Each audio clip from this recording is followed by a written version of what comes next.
Hey, this is Sasha, the options coach. In today's video, what we're going to do is we're going to break down some questions that I find on Facebook. So I go ahead and take a look at some Facebook groups that are trading related or trading oriented.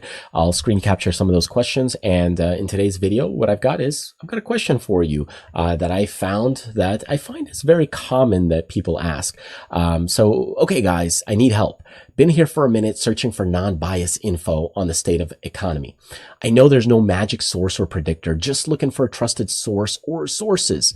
Question for seasoned investors. Where do you guys go to get your news or info? What sources do you trust? And here's the funny thing is really there's no news that you really need to watch or take a look at as far as the stock goes. I mean, you think you do, but unfortunately, by the time that the setup is complete and or you're trying to do a setup, it's not really that important. And I know in the comments, people are going to probably say, oh, well, you got to look at the news and that's what moves the thing in the market and so on. But if you spread your money and capital the appropriate and the right way, it doesn't matter as much. And in fact, a lot of times, even though the news comes out, the stock can react completely different. And I've had people that I knew that knew the earnings reports ahead of time, let's say, for example, and they thought and they were sure the stock was going up and it actually goes down and vice versa. So the point is when you're looking at news and economic calendars, one of the things that you'll probably want to do is just look at an economic calendar and see what's coming up. That way you're aware of, hey, is it going to be a market moving event? And one of the better ones I think for this is just Bloomberg economic calendar. Just search for it on Google. It'll look something like this and it'll kind of give you an indication of maybe, hey, how strong certain things, and you can search for a different country as well. But it kind of gives you a little bit of a interesting economic projection of what's to come here in the future. So here right now, as I take a look at this, here's what we've got as far as economic calendar goes for Sunday, April 21st. But then we got 22nd, 23rd, 24th, because today's actually going to be coming into the 25th as I'm filming this video. And then so tomorrow, what do we have? Some of the big announcements, and you can see here the US markets right here is the core PCE price index here that's kind of coming out. So anyway, so those are a few of those things that you might want to take a look at. Is like, is there anything major news events coming? And, you know, and you can sort and filter through some of these things. That's probably like, let's say we just apply this and then we hit it there for importance.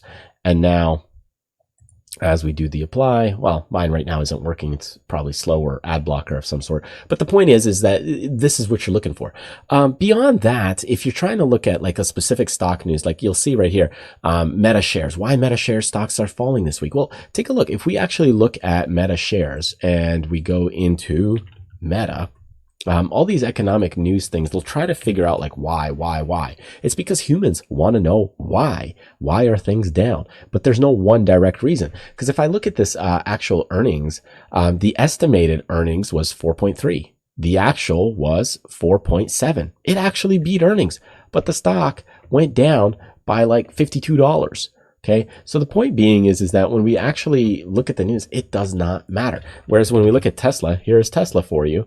Stock went up about $8 or 5%. And if we look at this, earnings 0.353 estimated, 0.45 actual. Yeah, it beat a little bit, tiny bit, but I mean, it gapped like quite a lot when you think about it. Anyways, so my point being here for you is news wise, it doesn't really matter.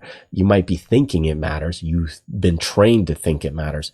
But the reality is it really does not matter. So asking questions like this, you know, when we start looking into this and we start seeing, okay, you know, what news should I follow? You really don't need that.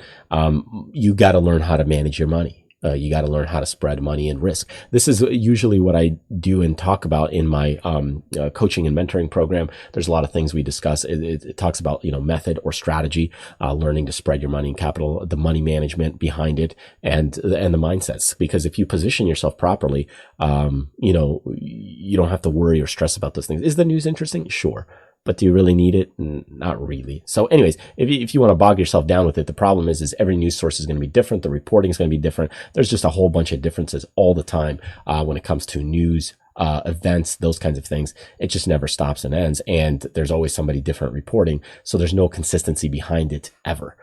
So that's why it's not consistent for trading, and there's no need to really deal with it. And also, if you trade like indexes, you don't really have to deal with the news as much. So anyway, that's just another tidbit there that you could go into. Is if you're trading indexes, you can kind of avoid a lot of the news things. There's no news specifically on an index. It's just more market moving things. Anyways, thanks for joining me. I'll see you in the next video. Take care.